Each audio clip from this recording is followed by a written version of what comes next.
Honored to be here. Thank you for all those tuning in live, and also for those who watch the replay.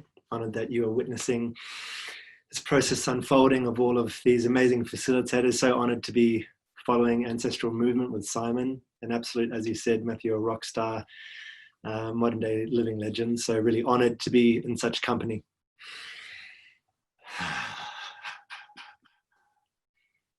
I think this is important. These moments, these sort of assemblies, and I think they ripple out beyond what any of us really understand. And that's how I look at life, like an ecosystem, like a tree that drops fruit. It doesn't know which bird might eat that fruit and where those seeds might be scattered and which forests or plants might grow. Similarly with telecommunications, with networked servers, this is the internet. It's an organism and it continues to grow and become a central nervous system of our species. So I don't know who's going to watch this. I don't know what kind of archive we are creating, but I just wanted us all in this present moment to feel the real-time nostalgia of a beautiful attempt of embodiment to bring people from all around the world across barriers of different races, geographic locations, belief systems into the singular embodied experience of being human.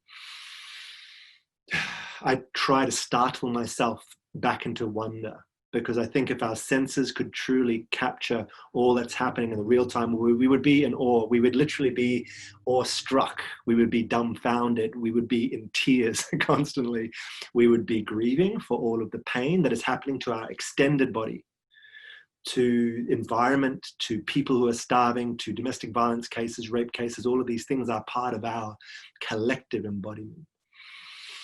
Our lungs are the sky. We would be gasping. This is the true state of embodiment that I aspire to rise through to myself, and I'm honored to accompany people with through Open World. So I have a system called the Orbits system. Each orbit is inspired by the idea of a martial art.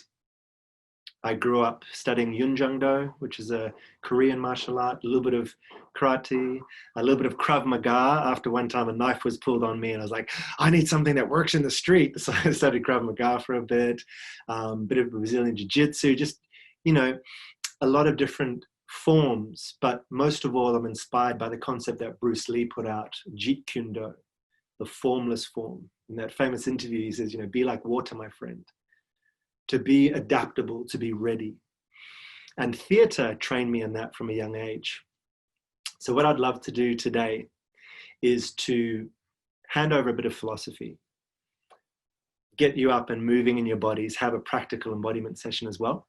But then I'd love also, if it's possible in this format, to have some question and answer and interactivity, just like we're in a workshop, you know, have my experience channeled down to something that's specific to your experience and just see how it could actually serve you. So that's kind of the general map of what I'd like to do. So let's just start with embodiment, and then I'll continue with the philosophy of improvisation and how I believe that my form, open form, or open world theater, open world gymnasium, open world realities, all these brands, all these names, come down to simply a state of being ready to detach from our identity, from all the limitations of who we think we are, and shifting into this state of 0 point where we literally respond. It's like a contact dance with life. We can come and be absolutely aggressive and wild and have that power, and then drop down into goof and silly and innocence and hope and wonder, and then sentience, and take that little whisper of wisdom that went by you in the background as someone with more experience than you walk by in the crowd. You know, life is a real-time game, and if we can shift to move, we can get rid of the identity so that we can be embodied and we can be fluid, then we can catch life, then we can rise to meet life. And I think that ultimately is the prayer of embodiment. It's an attempt to witness life. There is divinity, whatever that is for you. There is this little spark of spirit, of beauty, the aesthetics of some otherworldly architecture at play. And it's a lot to try and change the world, to save the world. Like, why not just aspire to witness life? to show up and feel life. When we look at sentience, often we think of that as being consciousness, awareness, intelligence, and to some degree, value. We are probably less likely to kill a person because we think they are sentient. Our history shows us that when we have, ideas of hierarchy of sentience, we've cast certain races as being less sentient, we're more likely to enslave. We come down then to what's less sentient in our appraisal, animals. We are more likely to kill an animal, cage an animal. Down from that, sentience is what? Plants. We are more likely to chop a tree down than we are chop a cow, even less likely to chop a human, etc. Human beings value sentience. It's this godlike conscious awareness that we know inexplicably is valuable. And so that is what I attempt to train with my embodiment practice, is the senses. Because if you look at the word sentient, it doesn't mean intelligent. It means to feel. That's the etymology of the word. So if I can feel more, I'll be more sentient. I'm not sure if you've seen the movie Lucy. I really love it. And there's a moment where she evolves. She's using more and more of her brain. And she comes outside and sees this tree and all the communication that's coming out of the tree and all the mobile phone devices. And like, whoa, that is what I believe is happening. I mean, we know it's happening. There are radio waves around me right now. I can't sense what's happening. There are energetic shifts, tectonic plates, there are emotions. I'm not really attuned to what's going on. So my training aspires to increase sentience by breaking down our focus into these orbits, which is like a martial art belt training system for your senses. And bit by bit, we have an embodied experience. We create something artistic from that space, and then we go on a quest. Because I believe, I know for me at least, I long for adventure. I long for rites of passage, an initiation, for questing, for going out on a journey. And so I'll talk a bit about embodying your personal quest as well today. So coming back into our bodies for a moment, grounding into your root or whatever you're sitting on, feeling a stable point of reality. It's very vulnerable, the root, a lot of taboo around the root. And there's a reason. Last night we had a discussion panel and Tyron, who's a men's sexuality coach, got us just to hold our genitals. It's such a tender, like he kicked in the genitals. It's like very, it's whether you're male or female, it's a very vulnerable space. But it's our grounding in the world, which for me shows just how vulnerable and tentative our steps are when we really understand our base connection. So just to ground into the session, just breathing into your root, allowing the perineum between the sex organs and the anus just to pulse on the breath, allowing it to open and dissolve. Feeling the start of that governing meridian and your tailbone coming up the spine. Hey. Coming up, allowing your belly to open and close with your breath.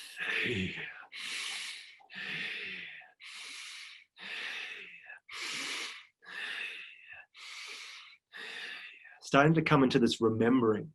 I believe that my work is not about teaching anything new, it's about unlearning. It's about stripping all away the insulation between you and your body, between you and your sentience, between you and your childlike desire to connect. So take this moment. If you're showing up here today, this is a arena, this is a dojo, this is a studio, this is your counselor's lounge to lie back on and weep or cry or shout. It's been such a travesty to have civilization look at embodiment as barbaric. If you walk around barefoot, if you sweat, if you spit, if you bleed, to alienate ourselves from our menstrual cycle, from our shit, from our semen, all these things, from our sweat. Real women don't sweat and these sort of things. That's the British colonialism that I grew up under in New Zealand and Australia and to some degree in South Africa, where I also grew up. I can feel this alienation from our wilderness, looking at it as barbarous. So feeling into that taboo, but there's a love there, there's a power there. I want, particularly with artistry as well, it's not this external thing you need to sing the right note or to be able to depict a portrait perfectly. It's an innate response to life. You hear a song, you move. That dance doesn't need to be earned. That dance is your natural response to show the sound. You hear it. Poetry comes from witnessing a sunset, or from watching a loved one die, or falling in love, or trying and failing. Your words become poetic. We become eloquent when we are speaking uninhibited from our heart, when our throat can open and we just look at the space, and we are coated in the ocean of all of these notions which are starting to feel like some kind of yoke that is around the neck of an ox, and I'm locked in a box of the esophagus, and all of a sudden I'm in a forest and I want to climb the tree like Tarzan, swing from the vines, and my spine is that vine, and I'm starting to feel the electric zap down through my synapses. And why map it when you can just run and swing from it? Yeah, just free flow. Allow yourself to speak. And the poetry just comes from experience.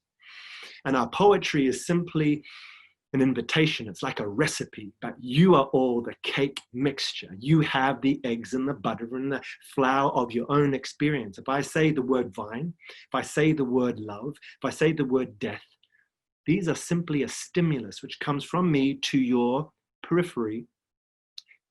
And then it comes into your inner system, and it gets remapped according to your memories and thoughts. And you create that Tarzan swinging in the vine. I don't know what it looks like. And if it feels exhilarating, it's possibly because you have exhilarating experiences for me to stir. If it's boring, maybe you're just disconnected from that particular part of your experience. And as a facilitator, that's all I'm trying to do, is send out signals and then watch and leave a space for your response. And catch even the subtle responses. And that's what I encourage everyone here. You guys are already so far forward because you've showed up to embody. There are 80%, 90% of the people you walk past who desire this or innately want it, but don't even know it exists. So just as I would encourage you to move today, to shout, to cry, to move, to poeticize, please, if you ever see anyone starting to lean over the edge of comfort into the discomfort of true response, of raw, human, rewilded play, please catch them. Please still your mind. Be curious. Look at them and go, you're coming to life. Coming to life. You're reaching beyond that incarcerated, insisted catacomb of the body, and you're coming to the edge where you can feel the breath on your skin, where you can catch some sentience in the eyes, where you can feel the sweat, the movement, the color, and it's a daring space to be. So please catch them and then gently welcome them out into their everything and their allness. So coming with your fist here, just pulsing a bit on your solar plexus.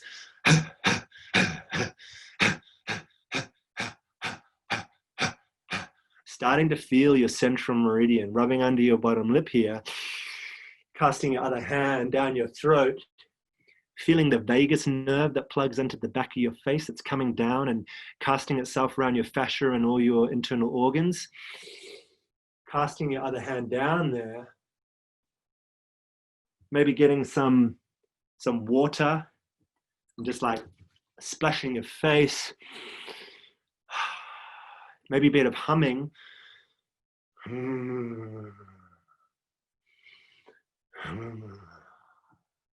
Soothing your vagus nerve to tell it that you're not in fight, flight, or freeze.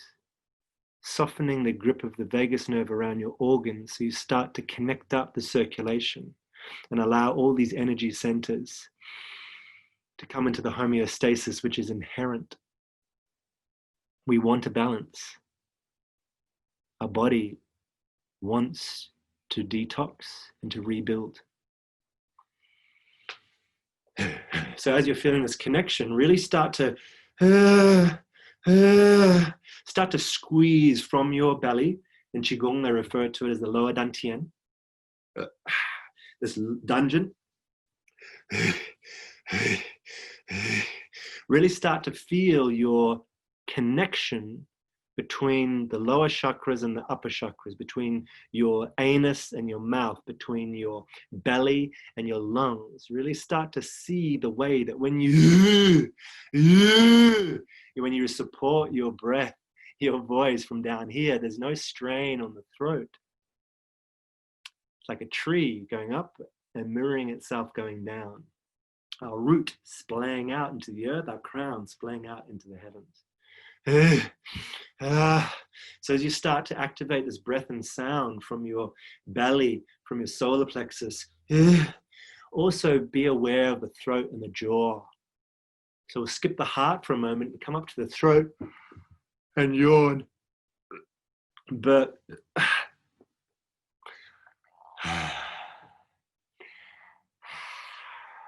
I was inspired by Commedia dell'arte, Italian mask work.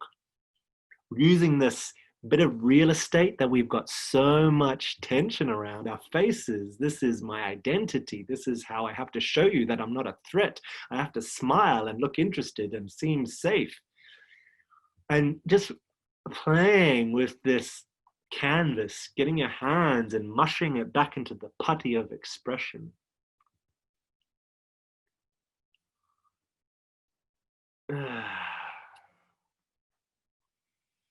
Tapping into the collective concept of beauty and ugliness.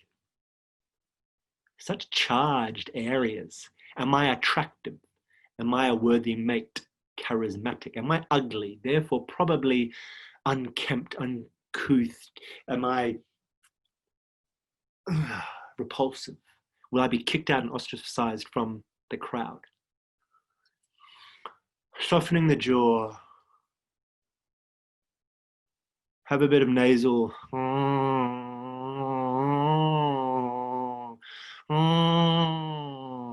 Maybe a bit of alternate nostril breathing, blocking one nostril with your thumb, other index finger on your third eye point, breathing in one nostril, blocking that, breathing out the other.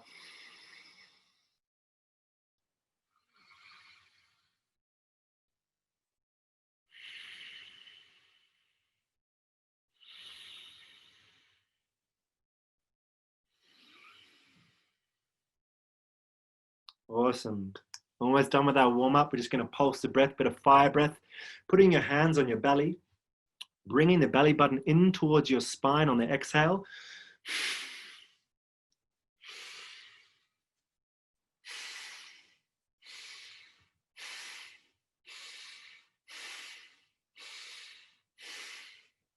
Once you've got that synced up, pulsing the breath in and out through the nose, focusing mostly on the exhale.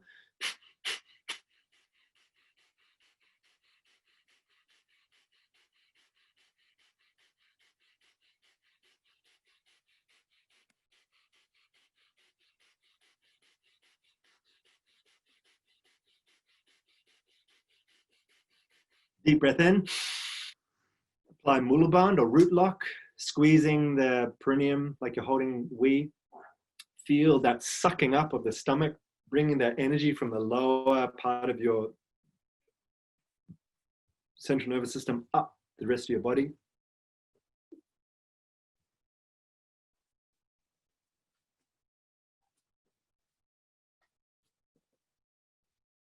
Breathing in, coming up to the crown, softening the neck, softening the shoulders, still holding the breath.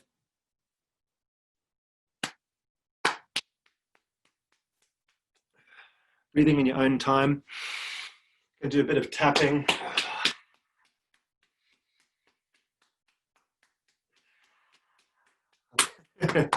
Welcoming you all into, maybe my sessions might be a bit more like abrasive, a bit more yang on the yang, yin yang side of the equation.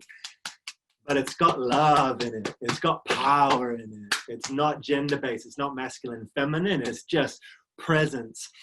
Standing here in 0 point, coming up with your feet grounded, coming up through your spine, your pelvis slightly tilted forward. So rather than coming back, just tilt it ever so slightly forward so that you feel that this lower back is open. You're not squishing the spine. Coming up, feeling the rising through your spine, shoulders softening back and open, heart vulnerable, hands out to the side, mouth open, and do some heart-based breath.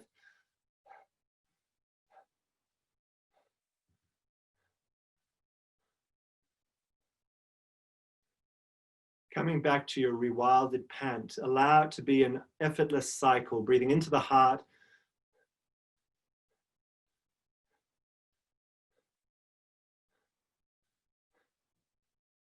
and allowing every exhale to just be a surrender, not controlling the exhale, just letting it go.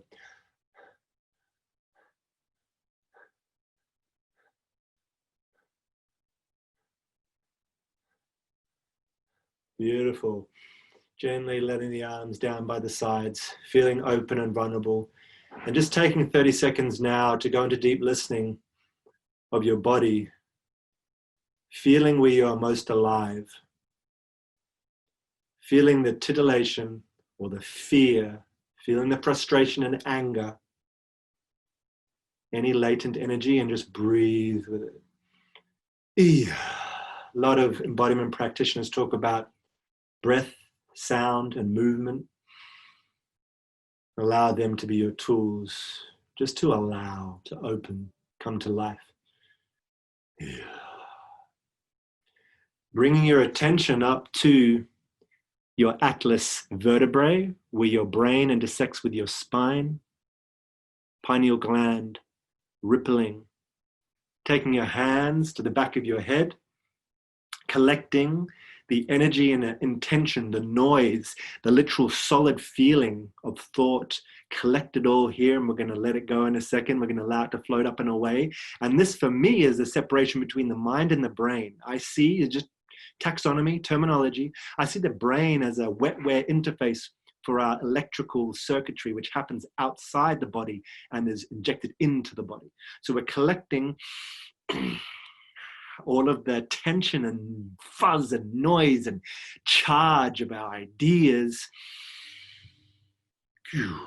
And in the second, counting down, we're going to, on 0, we're going to let it go, and we're going to allow our hands to mimic, allow our hands to help our mind detach. 3, you're going to soften the back of your brain. 2, 1.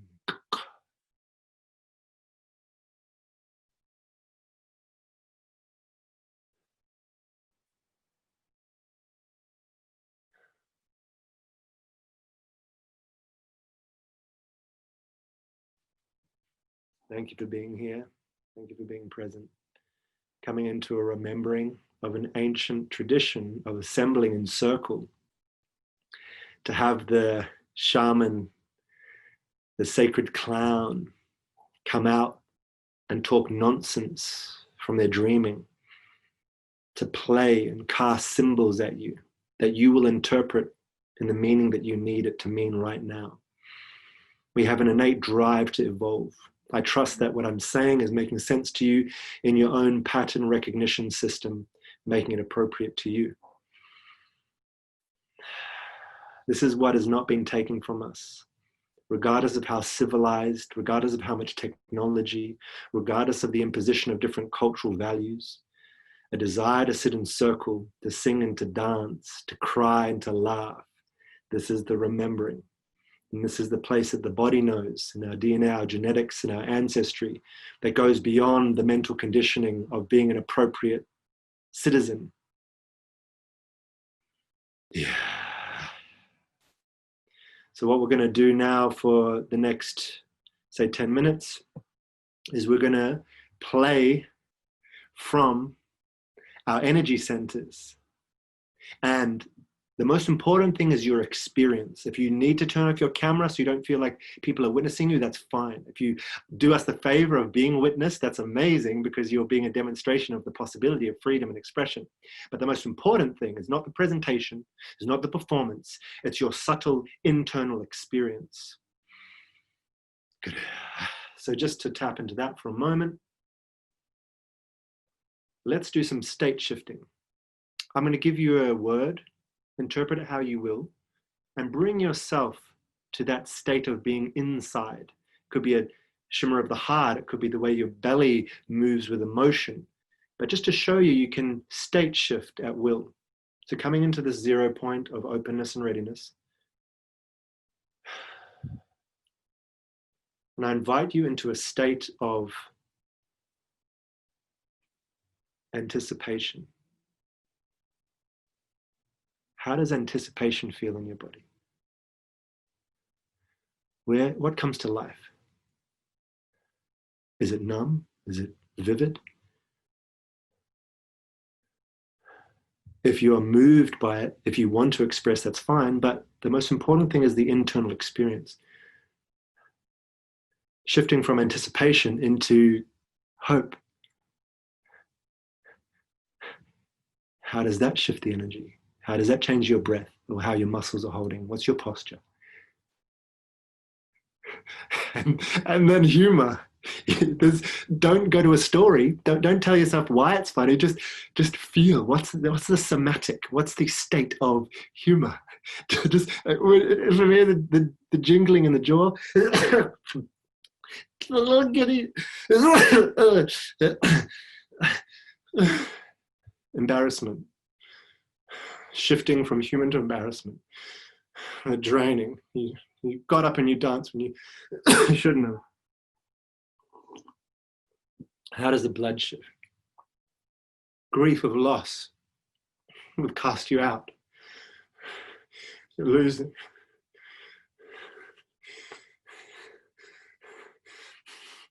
Fear and anger. Shifting to anger, they kicked you out. It's unjust, injustice. Shifting into spite, vengeance. I'm gonna fucking come back.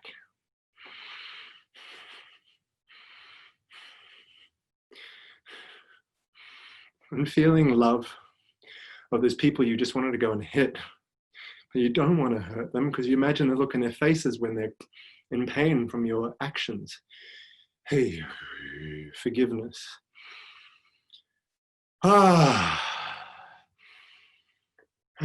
Feeling that state of forgiveness, allowing the body to let go of all we've been holding. And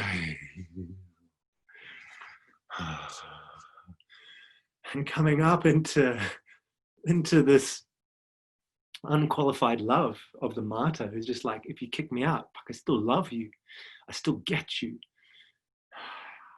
Coming up into understanding. I understand why you wanted to kick me out. The objective perspective beyond your subjective importance. Enlightenment and a crown connection to something beyond you. Clarity.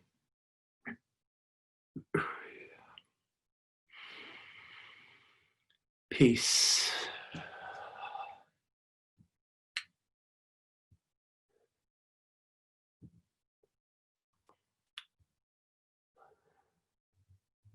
Beautiful. Thank you. And releasing back into 0 point. Having a bit of a shimmy in the chest just to let go of any latent energy. Shimmy in the hips. Full body shake. Bringing ourselves up from our feet all the way up, bringing the energy up, rising up onto the balls of your feet, and then crossing our hands over to let it down to the ground again. Once again, coming up. Balls of your feet and back down.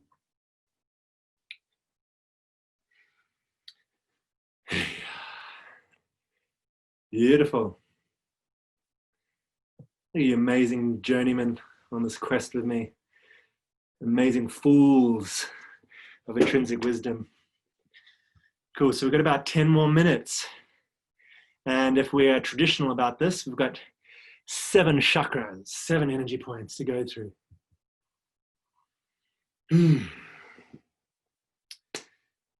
If you would like to explore this more, obviously we've got 45 minutes. It's really short, to the point.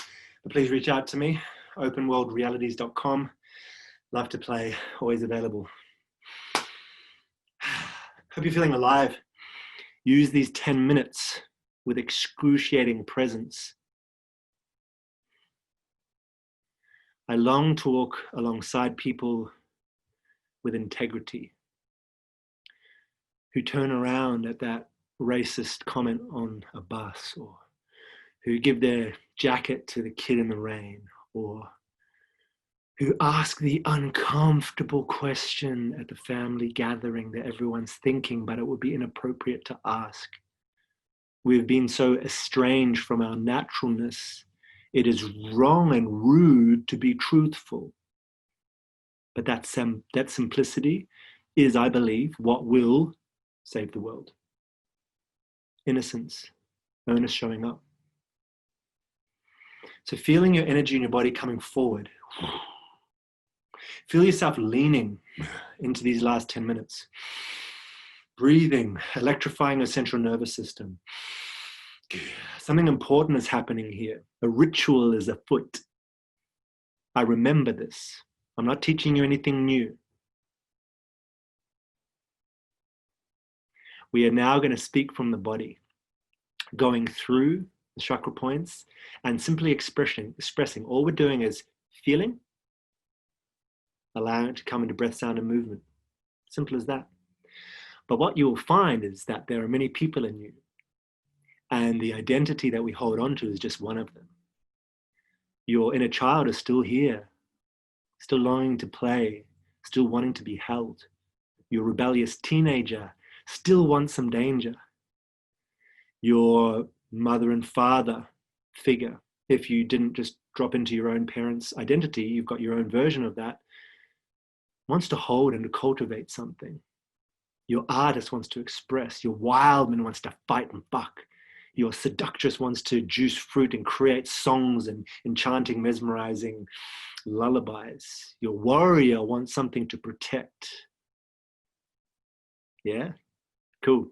All right, just a few more minutes. So, coming into your root, connecting in with the space. Here's the open world theater part. What is the embodiment of this root energy? If you really just squeeze that perineum and really come out, oh, I'm gonna ganja, you get your over. It's really, how does that become a character? Which part of you just wants to go and rub on things, or just wants to like take things and havoc and cool. Squeeze it, squeeze it, squeeze it, coming up into the sacral, feeling into this space of juicy fluidity.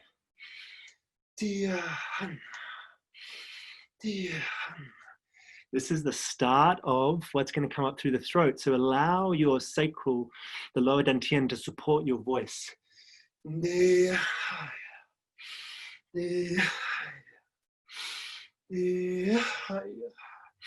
Allow your emotions to flow. Stir the water.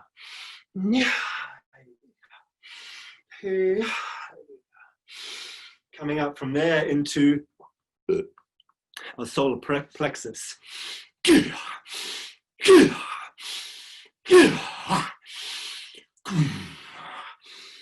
How does it feel to have full resistance?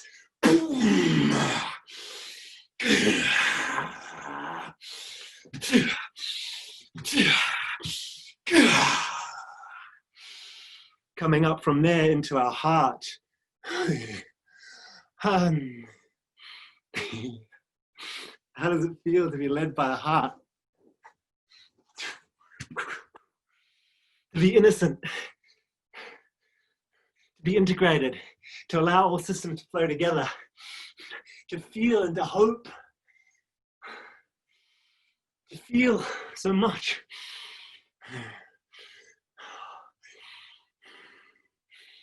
Feel like in the womb, with hands, legs like frogs.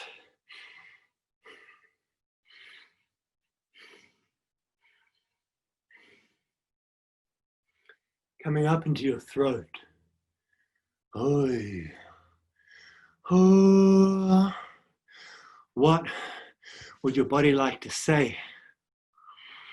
Would it like to comment on your diet, what you eat? Would it like to comment on your exercise regime? Would I like to comment on the fit of the clothes you wear? Would I like to comment on your sex life? Would I like to comment on the way that you allowed or not to connect with nature, with the elements? Does it want to just shimmy and shake and dance? Does it want time of peace and relaxation and cradling? Let's do 45 seconds now of rambling. Speak nonsense, but allow your body to speak whatever intuitively comes. Just allow your throat to express. Pressing up against the edge of the skin. I want to feel the tenderness and openness. I want to sweat and feel mucky and feel like I'm mixing with things. I want to be changed by life. I want to feel like I'm in the foreign, rewilded jungle of possibility, opening up to the exquisiteness of the unknown and being startled and my breath taken. I want to be wrong. I want to be outcast. I want to be outlaw so that I can know the forbidden. I want to bask in the exquisite nature of truth, allowing my body to be held. I want to be scratched and scarred and ingrained with the texture of life. To exist and be. To be. Beautiful. Coming up now, taking a seat, allowing yourself to ground in, feeling into your magician. We are an enchanted species, dream weavers. Look at us. We create such amazing, crazy, abhorrent things from time to time. We've invented torture devices. We've invented the internet. We've got stem cell generation. We've invented whole political and economic system. But what's below that? What's your intuitive dream knowing? Got 3 more minutes and then I'm going to open to questions. So we're going to do 1 minute of what I call whole story recognition. I'm going to give you 3 seed words. And I want you to imagine that it is a light blossoming out to illuminate a particular world or reality or story. You're going to start from nothing. I'm going to say 1 word, let it bloom. And you're going to just see what you see in that second. Don't add to it. Don't use your mind to imagine. Just see a vista or a situation. And you'll know in that moment, like lights on, lights off. So coming back to 0 point with your mind. The seed word is ocean.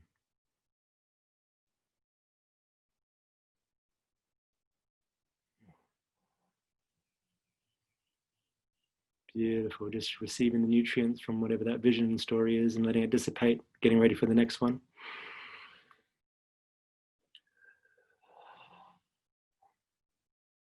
Sacred thing broken. Sacred thing broken. Sacred thing broken.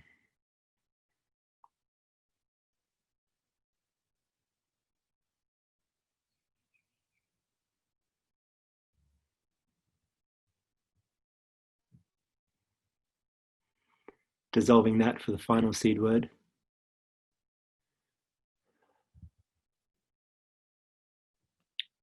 Summit.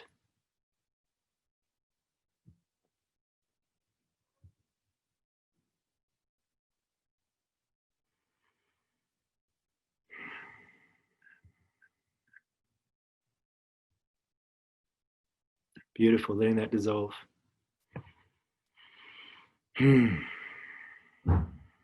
We know so many ways things could be. And when we start to translate these visions into our artistry, whether it be writing a book, having a conversation, painting a picture, writing a poem, doing a dance, staging something, doing street art, whatever it is, we start to remember. We start to remind others the way things could be, the different way that our cities could look, the different ways that relationships could be, the different ways that we could get paid or be seen as valuable or to participate in society. I know that things are out of alignment. I know that things are broken and unjust. And I know it's not fair, the way that you and I are made to feel valuable or not, or like we can participate or not, or like we're seen or not, like we're successful or not. Hey, let our art speak of this, both to heal as cathartic art, to release the pain we hold, but also to cast forward the more just and sincere and innocent and beautiful and inclusive and celebratory way that we as human beings want to assemble in society. Society, whether we like it or not, is our cult. We are in society. We are members of society. We are imprisoned or freed or rewarded by society, by these arbitrary human rules. And unless you go off the grid and live in nature, you are in the cult. So let's knowingly craft it. And artists are the people, the poets of foretelling, who will shift the mindset, the memes, the mimetic culture, the sharing, a culture like cultivating, like spreading like virus, or in a petri dish, the bacteria grows like a culture. It is a culture, like a yogurt. It is a culture. It will spread through our ideas, creatively and earnestly expressed. And to finish off now, and then move into questions, coming up to your crown, bit of tapping.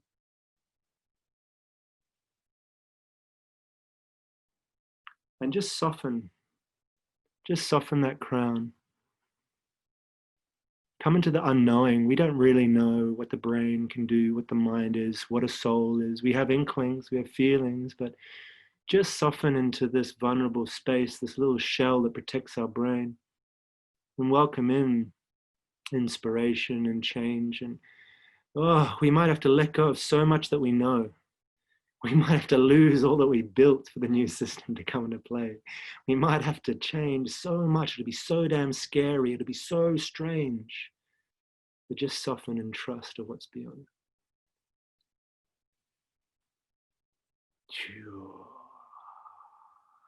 We are loved. We are witnessed, even just by ourselves. This does matter. We are of matter. We are here, even just for a moment.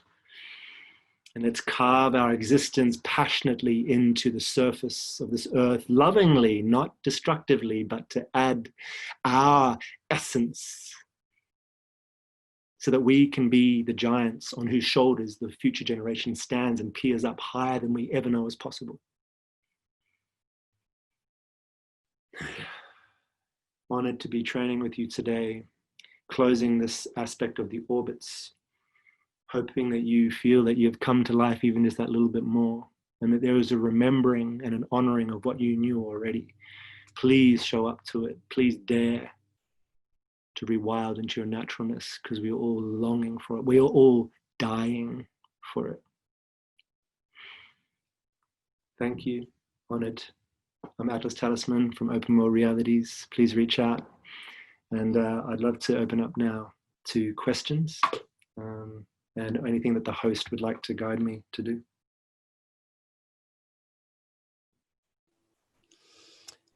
Wow, Atlas, that was fantastic. I won't talk for too long, but you know what I was inspired by there was how dynamic that was, how energetic that was, how exhausted I am in such a great way. You know, that stretched me, and it stretched me with joy. I feel there was an awakening, and it was truly inspiring. So I was watching the comments go through. There are a few questions, but I think if people are able to unmute themselves and just ask directly, and if not, I can look through some of these questions and raise those as well. So I posted your website, also your Facebook link. I looked that up, hope that's okay. So that's just up there again. I'll post it again as the questions come flying through. So just making sure, Matthew, if you're there, if I run into trouble unmuting people, maybe step in, but I think everyone can unmute themselves. Give it a go.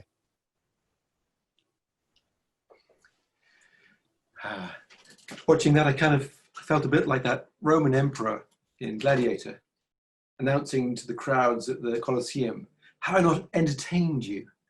Wasn't that a riot of character and expression? And for me, that five rhythms piece is about the capacity to move through seamlessly. To see that is so embodied. You're a star, Atlas. Thank you for showing up for this. Thank you for that for me. That's beautiful. So we have easily 5 minutes of questions and answers. So if you have a burning question, open that up with Atlas directly. I welcome your video, voice, however you like to talk. Thanks, Kat, for your comments. Thanks, Alan. Patricia. Vivian. Well, yeah, please at any stage interrupt me. But Atlas, yeah? there was a question about posting more resources for this fun and dynamic play that you represent. I didn't hear that. Did that come through audio or text? No, just further up in the question. So do you have any links to resources on this kind of activity? Yeah, absolutely. So I have a link tree web link in my bio for Instagram and also on Facebook. And that'll show you a few places you can get free resources. So I've got a bunch of free training videos on YouTube. So yeah, that's probably the best place for that. You can also go to my website, openworldrealities.com, and follow the links there. Also, if you sign up for the zine, there's like a seasonal zine, comes out 4 times a year. And that will give you a bunch of recipes and things like that. Also, I'm relaunching my Patreon next month. So if you want to be in a little learning club, I'm sharing all my orbits training system, my sensory training with videos. So yeah, you can also go to there. It's just, I believe it's patreon.com/openworldrealities in the orbit section. So yeah, plenty of ways to connect and to train, both to support me financially or just for free as well.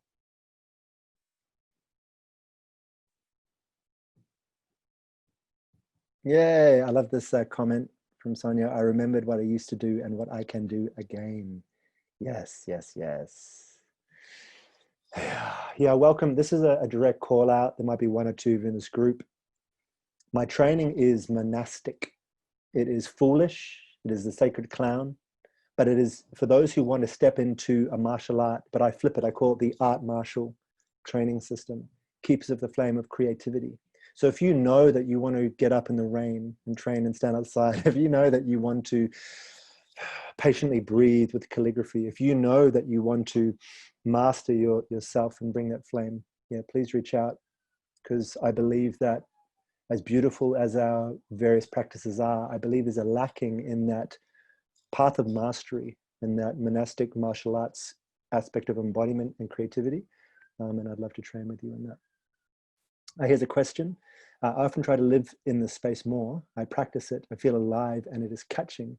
What to do when the world wants to suck it out of you? How do you hold this and not let practicality suck the brightness away? I've been told I'm a dreamer, a child, and people like it, but as an adult, I don't feel tired.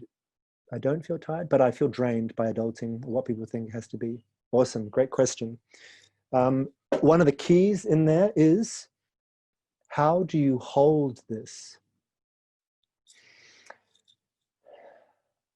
Aikido, Judo, you don't put your power against an overbearing force. The existing system is huge and powerful and unrelenting. The military-industrial complex has trillions of dollars behind it. There is a lot of force against the inner children. Don't hold on to it. Let them take it from you. Let them burn your canvas. Let them not laugh at the joke and be refilled. That is how I maintain it day in, day out, is don't hold on to it. Allow yourself to be emptied. And when you train with me, the first orbit is letting go. Detox, do fasting, flushing, going on quests where you walk across the country with nothing but yourself and the clothes on your back.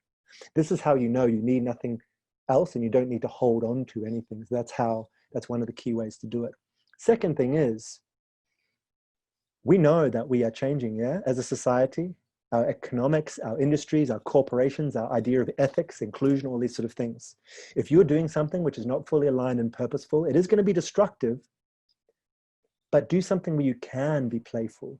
You don't have to show up as an insult to or a violation of your integrity, regardless of what needs to fall away. I guarantee when you are doing something passionately, playfully, with heart, your genius, the spirit that was attended upon your birth, will be valued. You will be paid for it. You will come up to a position of leadership. You will be doing what you do. I know it's scary sometimes, but that's the other thing. Align your activity so you don't have to step out of play and brightness. And the last thing, train with me, because I've spent a lifetime working out how play and frivolous creativity has a very clear footing in corporations, in industry, in psychology, in community, in economics. Like, there are very direct ways you can explain how what you're doing is not frivolous and just childlike, but is essential for the living system of whatever you're working with. That's the bell. Is it It home is. time? Well, Cool. put it in time, or yeah, however you want to choose it. Thank you, Atlas. That's gorgeous. Thank you for wrapping that up so eloquently, for all your piece today. Thank you. Thank you. Thank you.